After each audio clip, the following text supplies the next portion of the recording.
अपने under arms के darkness से बहुत ज़्यादा परेशान है तो आज की ये वीडियो आप ही के लिए है, क्योंकि आज के इस वीडियो में मैं बात करने वाली हूँ कि आखिर अंडर आर्म्स के काला होने की वजह क्या होती है। हम स्लीवलेस टॉपलेस कपड़े नहीं पहन पाते हैं और ऐसा नहीं है कि ये प्रॉब्लम सिर्फ लड़कियों को होती है, लड़कों को भी डार्कनेस की प्रॉब्लम होती है अपने प्राइवेट पार्ट्स में या फिर अंडर आर्म्स में। तो आखिर क्या रीज़न है उसके और सॉल्यूशन क्या है उसके बारे में भी आज मैं डिस्कस करने वाली हूँ, इसलिए वीडियो बहुत ज़्यादा हेल्पफुल होने वाली है। और वीडियो अगर कंप्लीट देखने के बाद पसंद आती है, वीडियो को लाइक करके चैनल को सब्सक्राइब कर लीजिएगा, बेल नोटिफिकेशन को ऑन कर लीजिएगा। और बिना किसी सीधा बकबक के स्टार्ट करते हैं अपना video. So hi guys, this is Swati and welcome back to my YouTube channel. देखिए, लड़कियों की जब भी बात आती है तो वहाँ पर एक सबसे बड़ा सवाल हो जाता है क्लीनिंग का। लड़के अगर 1 मिनट के लिए उन सब चीज़ों को ध्यान ना दे तो चलेगा, क्योंकि लड़के हैं। लड़के अगर अंडर आर्म्स क्लीन ना करे तो ये कह दिया जाता है कि लड़के हैं भाई, मर्दों की निशानी होती है हेयर होना। लेकिन इसी के अपोजिट अगर लड़कियों की बात आती है, अगर लड़कियां हेयर रिमूव ना करे और टॉपलेस पहन ले या फिर स्लीवलेस पहन ले, अगर हेयर दिखते हैं तो भाई शर्म के मारे जान निकल जाती है, या फिर आपको बहुत ज़्यादा ऑकवर्ड लगता है वियर। पब्लिक प्लेस पे आप नहीं निकल पाते हो, आप प्रॉपर अपनी स्किन को मूवमेंट नहीं कर पाते हो, हाथ नहीं चला पाते हो, बहुत ज़्यादा अजीब लगता है। लेकिन अब प्रॉब्लम ये भी होती है, कभी कभी हमारी जो अंडर आर्म्स होती है वो इतनी ज़्यादा डार्क होती है कि भाई हमें हाथ ऊंचे करने में भी शर्म आती है। बाकी स्किन तो हमारी एकदम फेयर है, गोरे चिट्टे हैं, लेकिन जो डार्क है हमारी वो है अंडर आर्म्स। क्या करें? तो सबसे पहले रीज़न जानेंगे, उसके बाद हम सॉल्यूशन पे बात करेंगे। सबसे पहले रीज़न की बात आती है रेजर। आज जो हमारी डार्कनेस का वजह है, चाहे वो हमारे प्राइवेट पार्ट्स में कहीं पे भी हो, चाहे हमारे बिकनी एरिया हो या फिर हमारा अंडर आर्म्स हो, सबसे पहले अगर हम कोई इजी यूज़ करते हैं कि चुटकियों में 5 मिनट में काम हो जाए, तो बात सबसे पहले हम रेज़र को प्रायोरिटी देते हैं। रेज़र किया, हेयर रिमूव। लेकिन आप शायद ये भूल जाते हैं कि जितना ये इजी है उतने ही ज़्यादा इसके परिणाम दुष्परिणाम है। कहने का मतलब, रेज़र की वजह से होता क्या है, हमारी जो स्किन के हेयर होते हैं वो तो हट जाते हैं, लेकिन उसके कुछ टाइम बाद वहाँ पे हेयर फॉलिकल्स रह जाते हैं, और इस हेयर फॉलिकल्स की वजह से जो हमारी अंडर आर्म होते हैं वो बहुत ज़्यादा डार्क अपीयर होती है।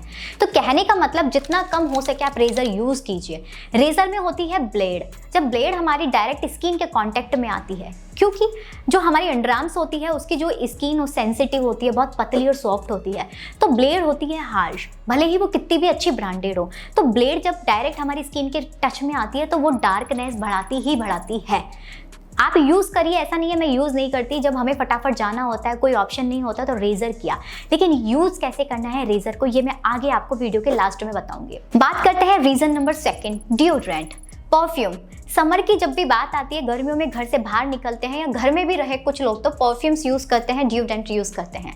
लेकिन अब ये जो मिस्टेक होती है सबसे ज़्यादा लड़के करते हैं कि बिना किसी मतलब क्लॉथ्स के कपड़े के ऊपर से कभी भी अप्लाई नहीं करते, डायरेक्ट परफ्यूम्स को क्या करते हैं, अपनी स्किन पे स्प्रे कर देते हैं। अब स्प्रे में होता क्या है, परफ्यूम्स में क्या होता है, केमिकल होता है, अल्कोहल होता है, और जब ये अल्कोहल होता है हमारी डायरेक्ट स्किन पे आता है तो वो हमारी जो डार्क स्किन होती है उसको ज़्यादा डार्क दिखाता है, डार्क अपीयर करता है। तो मैं ये नहीं कहती डिओड्रेंट यूज़ ना करें, लेकिन आप तरीके से यूज़ करें, आपको मेथड पता हो। कभी भी परफ्यूम्स को डायरेक्ट स्किन पे ना लगाएं, क्योंकि इनमें ऐसे टॉक्सिक केमिकल होते हैं जो हमारी जो सेंसिटिव स्किन होती है इसको धीरे धीरे धीरे ये ज़्यादा डार्क दिखा देता है। खुशबू तो आएगी, लेकिन बाद में जो आपको परिणाम मिलेंगे ना, वो कुछ ऐसे होंगे जो सॉल्यूशन नहीं निकल पाता है इनका। बात करते हैं reason number 3, hair removal cream. जी हाँ, अब आप कहोगे कि हेयर रिमूवल क्रीम होती है वो तो हेयर्स को ईजी मतलब रिमूव कर देती हैं, तो ये कैसे नुकसानदायक है? हेयर रिमूवल क्रीम के बारे में ज़रा थोड़ा सा सोच के देखना, या फिर कोई भी हेयर स्प्रे ले लीजिए। जब मैंने भी पहली बार स्प्रे यूज़ किया था, क्योंकि मैं ये सब चीज़ें यूज़ नहीं करती हूँ, मैं क्या यूज़ करती हूँ अंडर आर्म्स के लिए वो मैं आगे आपको बताऊँगी। क्योंकि देखो, हेयर रिमूवल क्रीम में क्या होता है, आपको लगाना है, स्प्रे को लगाना है, 5 से 7 या 10 मिनट में आपके जितने भी हेयर्स होते हैं वो चुटकियों में गायब हो जाते हैं। एक बार ज़रा अपने हाथ से ना, एक बार अपने एक बाल छोटा सा ना उसको निकाल के देखिए कितना दर्द होता है ना, रोंगटे खड़े हो जाते हैं, पूरा शरीर हिल जाता है। लेकिन जो ये क्रीम होती है, जो ये स्प्रे होती है, इनमें क्या होता है, कितना टॉक्सिक केमिकल होता है, उसकी क्वांटिटी कितनी ज़्यादा रखी जाती है कि लगाते ही 10 मिनट में वो अपनी जगह छोड़ देती है और क्लीन हो जाते हैं। तो कहने का मतलब, इनके अंदर टॉक्सिक केमिकल भर भर के मिलाए जाते हैं, और ऐसे हानिकारक जो रसायन होते हैं ये हमारी स्किन के लिए कभी भी अच्छे नहीं हो सकते हैं, और ख़ास तौर से उस जगह के लिए जो हमारे सेंसिटिव वो बहुत ज़्यादा थिन हो। बात करते हैं पॉइंट नंबर 40, इग्नोर हाइजीन। हम अपनी पूरे बॉडी पे ध्यान देते हैं, हम time to time skin care लेते हैं, फेस स्किन केयर लेते हैं, नाइट स्किन केयर लेते हैं, लेकिन लेकिन जब बात आती है प्राइवेट एरिया की, यानी कि बिकनी की एरिया की बात हो या फिर अंडर आर्म्स की बात हो, तो वहाँ पर हम बिल्कुल भी ध्यान नहीं देते, जबकि ये एरिया एक ऐसा एरिया है जिसमें खुल की स्किन सांस नहीं ले पाती है। बाकी आपकी स्किन है वो तो दिन पे दिन सांस ले लेती है, आप शॉर्ट्स पहनते हैं, पैरों में भी हवा लगती है, फेस पे हवा, हाथों में हवा, लेकिन जो आपके अंडर आर्म्स होते हैं और जो बिकनी एरिया आता है ये अपना खुल के सांस नहीं ले पाती, जिसकी वजह से यहाँ पर स्वेटिंग की प्रॉब्लम भी हमें ज़्यादा होती है और बैक्टीरिया यहाँ पे दिन पे दिन बढ़ते चले जाते हैं। और जब हम कोई भी अंडर आर्म रूटीन फॉलो नहीं करते हैं तो हमारी डेड स्किन होती चली जाती है, और जब डेड स्किन बढ़ती चली जाती है तो आपको रिजल्ट पता है क्या होगा, हमारी परत पे यानी कि कालेपन की परत वो दिन पे दिन चढ़ती जाती है और वो इतनी जिद्दी हो जाती है, फिर आप लाख कोशिश कर लीजिए नहीं हटती है। Point number 5 and most important point, tight clothing. आज दिन पे दिन टाइट जो फिटेड कपड़े हैं उनके बहुत ज़्यादा क्रेज बनता ही चला जा रहा है। हम लोग सबसे ज़्यादा टाइट कपड़े पहनते हैं, जितना लड़के हैं उतना टाइट शर्ट पहनेंगे, लड़कियां उतने ज़्यादा टॉप या फिटेड सूट वगैरह पहनती है। अब उसकी वजह से होता क्या है, जब हम स्लीवलेस के कपड़े पहनते हैं उसमें ये प्रॉब्लम हमें ज़्यादा होती है, और बिकनी एरिया में अगर आप बहुत ज़्यादा टाइट कपड़े पहनते हैं, जीन्स पहनते हैं, तब ज़्यादा प्रॉब्लम होती है। ऐसी सिचुएशन में जब हमारी स्किन फुल रहती है और जो कपड़ा होता है हमारी अंडर आर्म्स पे बहुत ज़्यादा टच होता रहता है, रिगड़ता रहता है, तो उसकी वजह से हमारी स्किन में रैशेज होते हैं, खुजली होती है, रेडनेस बढ़ जाती है और भी बहुत सारी मतलब प्रॉब्लम होती चली जाती है। और जिसकी वजह से इसमें स्वेटिंग तो होती है, लेकिन जिस सारे दिन मतलब ये जो अंडर आर्म्स होती है बहुत ज़्यादा हार्श होती है, सारे दिन भर हम इन पे ध्यान देते नहीं हैं, बस हम अपने सिर्फ और सिर्फ फेस पे, बॉडी पे ध्यान देते हैं, जिसकी वजह से डार्क धीरे होती चली जाती है। तो ये कुछ ऐसे 5 रीज़न है जो आपके बहुत बड़ी वजह है आपके प्राइवेट पार्ट को, आपके डार्क एरिया को, अंडर आर्म्स को डार्क करने की। अब बात आती है सॉल्यूशन की कि मैडम आपने रेजर का भी मना कर दिया, मैडम आपने हेयर रिमूव क्रीम का भी मना कर दिया, करे क्या? आखिर आप कैसे करती हो? आपके भी मन में यही सवाल आ रहा होगा। तो चलिए सॉल्यूशन की बात करते हैं। सॉल्यूशन में मैं आपको कुछ यहाँ पर होम रेमेडी भी बताऊंगी और कुछ मैं आपको यहाँ पर जो रेडीमेड प्रोडक्ट आता है वो भी सजेस्ट करने वाली हूँ। आप रेडीमेड की मैं बात करूँ तो D10 आता है। D10 क्या होता है, जब भी हम धूप में निकलते हैं तो हमारी स्किन पे बहुत एक सन रेज होती है, उसकी परतें हो जाती है, कालापन, मैल जम जाता है, तो आप D10 यूज़ कर सकते हैं। आप स्क्रब यूज़ कर सकते हैं। जब आप अपने प्राइवेट पार्ट्स में, अपने अंडर आर्म में स्क्रबिंग करते हैं तो जितनी भी डेड सेल्स होती हैं, डेड स्किन होती है, वो क्लीन होती जाती है। तो आपकी जो नेचुरल स्किन है, आपका जो एरिया है, वो मतलब अंडर आर्म्स का जो एरिया है वो ग्लो तो करेगा ही, लेकिन धीरे धीरे वो डार्कनेस भी कम होगी, ब्राइटन और लाइटन होता चला जाएगा।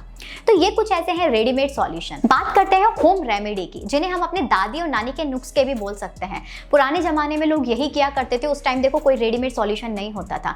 सबसे बेस्ट जो सॉल्यूशन मुझे लगता है वो है लेमन, क्योंकि लेमन में होता है विटामिन सी भरपूर मात्रा में। कुछ ऐसी प्रॉपर्टीज होती हैं इसमें जो हमारे डार्क एरिया होता है उसको बहुत ज्यादा ब्राइट करता है।